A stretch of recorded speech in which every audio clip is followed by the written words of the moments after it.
Hola, hoy vamos a entender un poco sobre la soldabilidad, que es la facilidad con la que se debe soldar una unión, uniendo materiales para cumplir con requisitos de diseño y barra diagonal o requisitos de obra.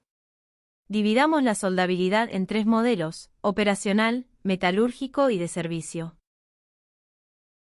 El aspecto operativo se refiere a la facilidad para realizar la soldabilidad.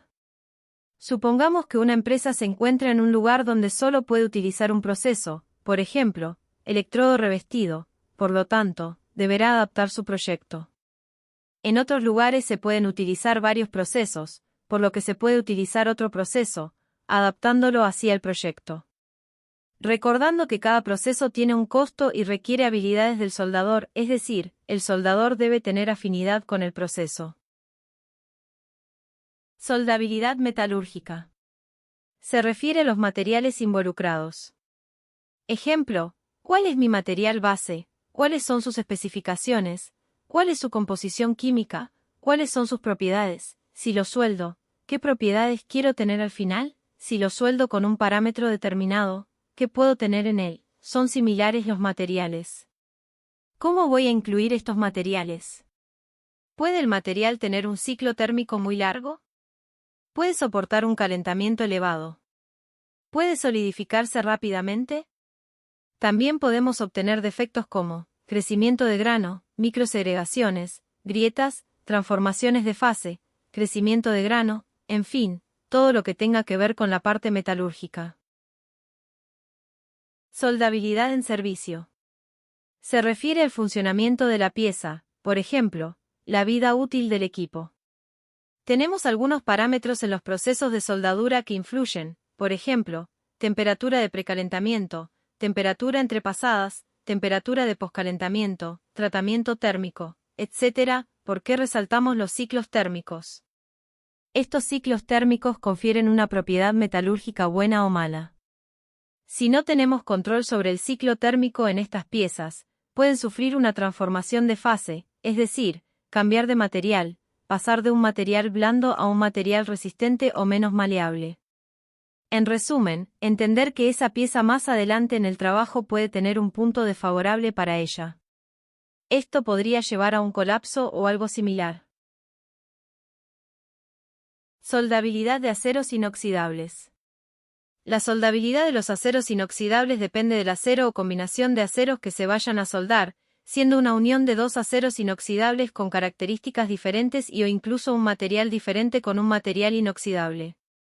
Los aceros inoxidables se clasifican en ferríticos, austeníticos, martensíticos, dúplex y endurecibles por precipitación.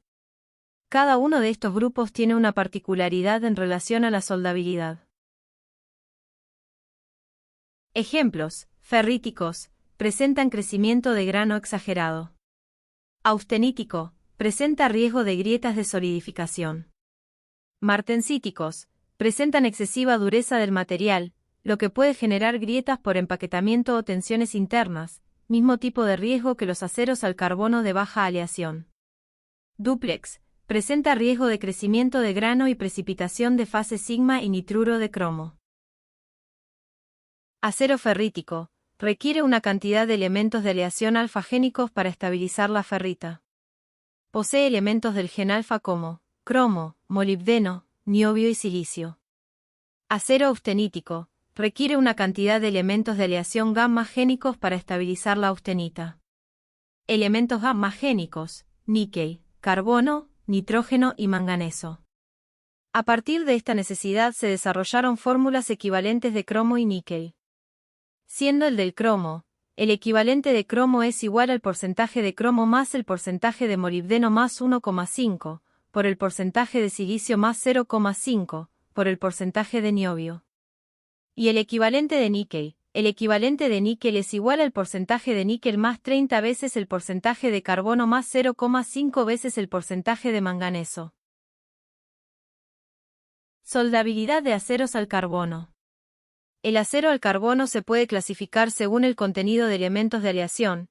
Baja aleación, la suma de los contenidos de los elementos de aleación no supera el 5%, aleación media, la suma de los contenidos de los elementos de aleación entre el 5% y el 12%, y alta aleación, La suma de los contenidos de los elementos de aleación es al menos del 12%.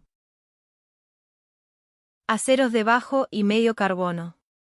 La soldabilidad de los aceros de aleación baja y media en carbono está estrechamente asociada con la presencia de grietas frías inducidas por hidrógeno. La soldabilidad está relacionada con la templabilidad de un acero. Cuanto mayor sea la templabilidad, mayor será la probabilidad de que se produzcan estas grietas. Aceros de bajo y medio carbono. Martensita. Para reducir la presencia de martensita, especialmente en la ZAT, es común precalentar la chapa y controlar la temperatura entre pasadas. En el acero endurecido al aire no se puede evitar la formación de martensita. Hidrógeno. Es posible controlar el contenido de hidrógeno siempre que se conozcan sus fuentes, tales como fundentes o recubrimientos húmedos, gases de protección contaminados, superficie de la hoja contaminada y fugas de agua de enfriamiento en antorchas. Para eliminar el hidrógeno, la unión soldada debe calentarse previamente o posteriormente. Aceros de bajo y medio carbono.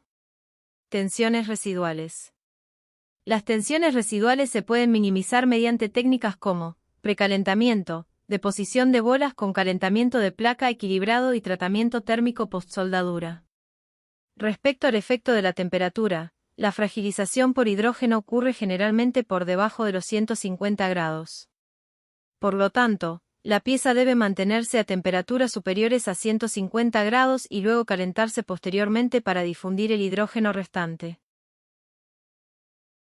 Diagrama de Ziegler. El diagrama de Ziegler se dividió en 4 regiones de composición química, las cuales presentan algunos tipos de discontinuidades o debilidades.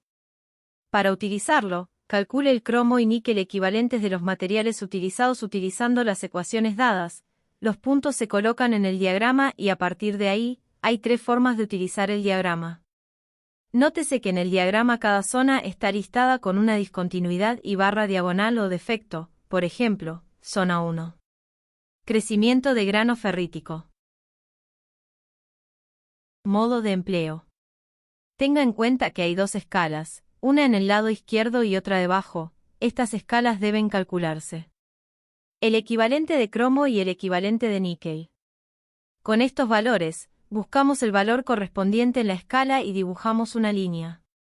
Si la escala está a los lados, dibujamos una línea horizontal según su valor correspondiente. Y con la escala horizontal se traza una línea vertical, donde se cruzan es el respectivo lugar donde se identifica la soldadura.